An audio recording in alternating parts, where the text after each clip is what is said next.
1, 2, 3. Start.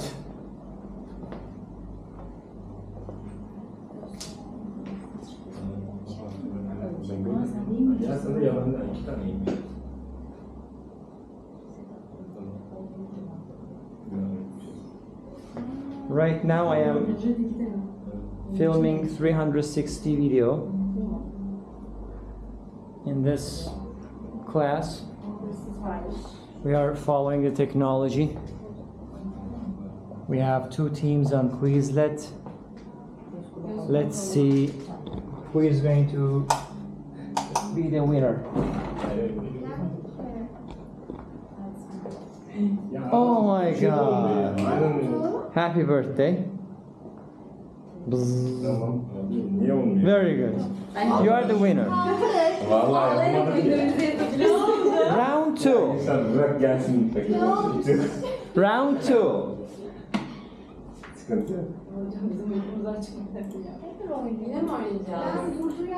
Again.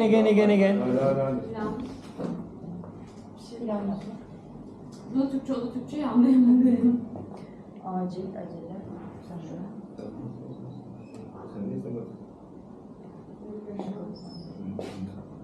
Happy birthday.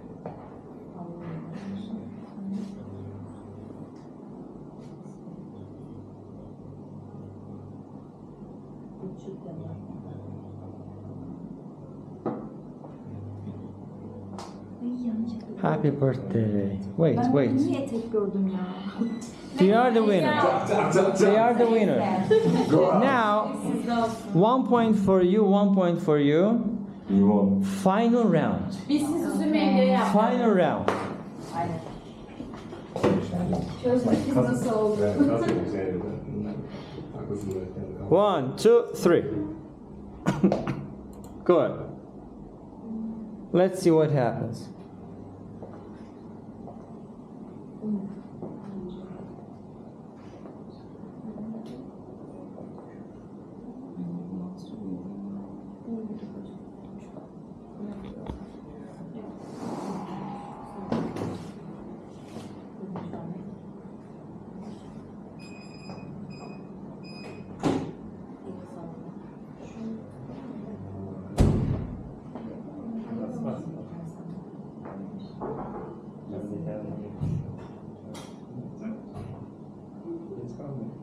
Come on.